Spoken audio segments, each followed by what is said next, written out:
Yes, everyone, what is going on? My name is Stephen Nelson. This is our kid, Anton. This is the Sportsman Bet. Welcome back. The new Premier League season is...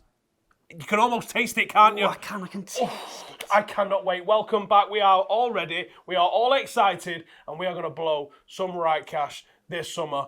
And hopefully win some this time around. Hopefully so. And we're going to be running through a few of the markets for the Premier League today. The winner market, the top four, relegation, and the top goal scorer market. But anyway, Steve, on to the Premier League winner market. Here we go. Having a look at the odds, and we've got City 8-13, Liverpool 9-4, Spurs 16-1, Chelsea 25s, United 25s, and Arsenal 40. Dissect that for me. City. Can't really disagree with them being favourites. Slightly shorter than what they were last season. Favourites. I think that's fair enough, to be honest. They bought well. They have. Liverpool haven't. Just haven't. Like, not that they're saying bad, just haven't bought. So I'm going to say, yeah, do you know what? City have added to a team. Sometimes you can upset the apple cart by too much, but they haven't done that. I think they've just tweaked it, which I don't like, but you know what I'm saying? I get. I respect. How's that for a word? I respect it. Liverpool, they've done nothing. Not necessarily taken a step back, but they haven't taken a step forward. Spurs signed all right there with Ndombele. Might be something that they needed. They might need a little bit more, I think. Chelsea and Arsenal's the interesting ones for me. But can they really push to win it? I think they've got to be looking more at top four. And neither can United. And that's where the money's going to be. That's where the conversation's going to be. The three that might win it is the three we just spoke about. And realistically, there's only one that's winning that. Yeah, and I think it's a fair price. They were 8-11 last season, 8-13 this season. They're going in my acca. That is that. Now having a look at the top four odds. So what odds to finish in the top four? We've got City 1-50. It's gonna happen, isn't it? Liverpool 1-14, Spurs 4-7, United evens, Chelsea 5-4, Arsenal 6-4, Everton, Wolves and Leicester all 16-1. Right, how do you see these top four places? I think unless there's something catastrophic happens, like an injury, Spurs should finish in the top four. I agree. I don't think they're going to put a title challenge together, but I also don't think they're coming fifth. United, I think, have got the capability to come third. But do they have the chemistry? Or even the biology. But at even money, I would not be rushing to back that. Nah, there's not a lot of value in that. I think it's likely. If you said to me where United are going to come, I'll go fourth. Yeah. Like right now, if I have to say where we're coming, fourth, close to third. And for me, I'm going to go cock on block and go Arsenal at 6-4. I know there's so many question marks over that team, in particular the defence and the midfield, but with Lacazette and Aubameyang... Yeah, but Aubameyang's talking about bouncing. They're not replacing that. They're not replacing that. Arsenal 6-4 to finish in the top four. That is the bet. I'll tell you what. I'll put mine on the block and I'll say I would rather back Wolves or Leicester than Arsenal to get in the top four. 16-1. That's why. That is why. And if you're fancying some at a big price, I would be looking at those three. Correct, Amundo. Definitely. And I've actually been having a look at a few Man United specials markets, Steve. So I've got a few ones for you here. What are we? To win the Euros, the Champions League, the Premier League, and the Women's World Cup. Oh, big price, that. Big price. But what I want to know, will Mason Greenwood start versus Chelsea on the 11th of August? No, 1-3. Yes, 9-4. What are you feeling there? I think no. I think he plays, but he comes off the bench. Plays when he comes off the bench. Yeah. I agree. Daniel James specials. Will he score over 5 goals this season? Ooh. No. Can get 6-4 that he does. And then anyway, the big one, Harry Maguire. Is he going to sign? It's been a right palaver this summer, and he's still 1-7 to sign for you. I think he does. You think he does? One more, Bruno Fernandes, 1-3 to sign. Don't think he does. And if there was anyone else who you can see happening before the end of the season, who would it be? Longstaff, if Newcastle don't want a ridiculous price for the guy.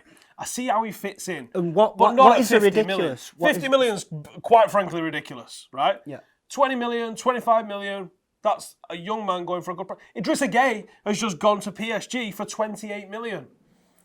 I'd take Idrissa Gueye right now. That is a brilliant bit of move there for mean, how good's their midfield going to look at Paris next season? It is. I mean, my days. It's verging on the ridiculous. Like the time I saw a nun on a penny farthing. Now on to the Golden Boot market. And Here we go. This is soon to be called Mason Greenwood Trophy, my friend. And this is quite an open one, and you can get each way 4 places. That's a quarter odds. That is really good. And at the head of the market, we've got Harry Kane 4-1, Mo Salah 5-1, Aguero 6, Aubameyang 7s, Mane 12, Sterling 14s, Vardy 20, Lacazette 21, Rashford 25s, Jimenez 40, Firmino 40-1.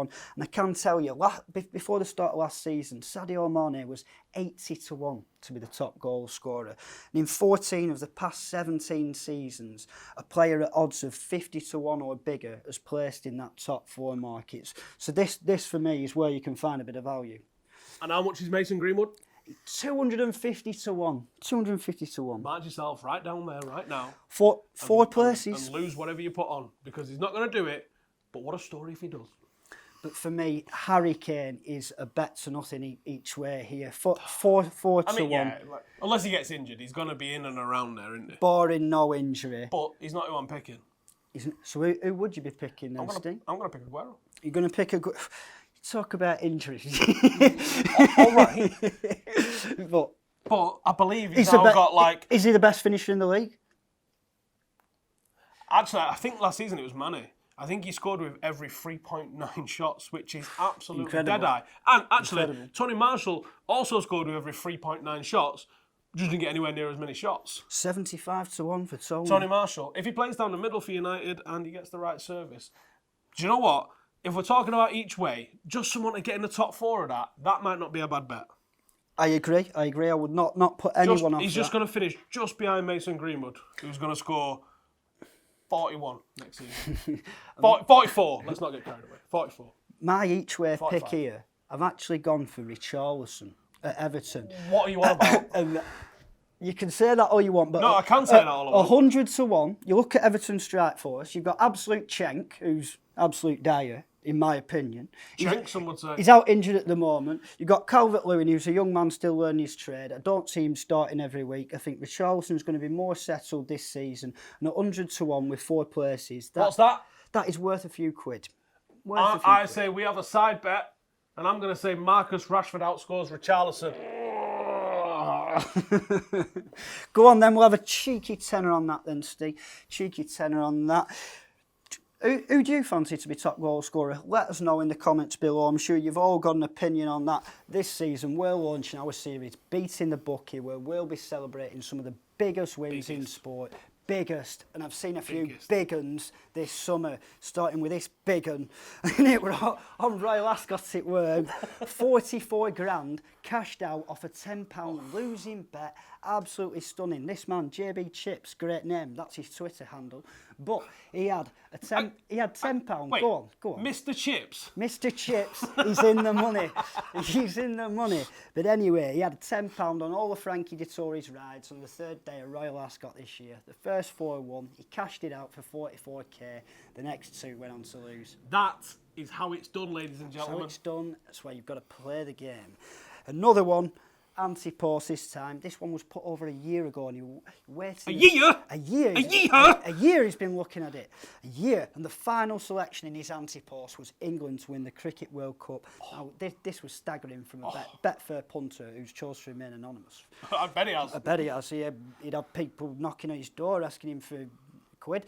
But anyway, the final selection was England to win the Cricket World Cup. And can you imagine the scenes on that? 200 how much grand? 258 grand. Oh, how much did you put on it? 650 quid. That's a kind of mental amount to put on for something that's a year in advance. But fair play, sir, because that shit landed. So fair play to you. It just shows anteposts are a great way to the big money. And the final one I've seen came from the other weekend on the golf. Shane Lowry to win the Open. One punter over in America managed to snaffle a bit of 105-1 on Shane Lowry, and he put $150 on it. Returned just under 16,000, which is tremendous effort. And we actually had a word with him, and you can see what he's got to say and what advice he has for punters. A good friend of mine had told me a month ago that he was all over Shane Lowry for the Open, and He just said, all the spotlight's on Rory, and he's an Irishman, and he's a great player, and we're going to get good odds. And he told me that a month ago, and I said, well, let's roll with him. But I think that's it for this week's show, Steve. And we will be back next week with more insight for the new Premier League season. See you next week.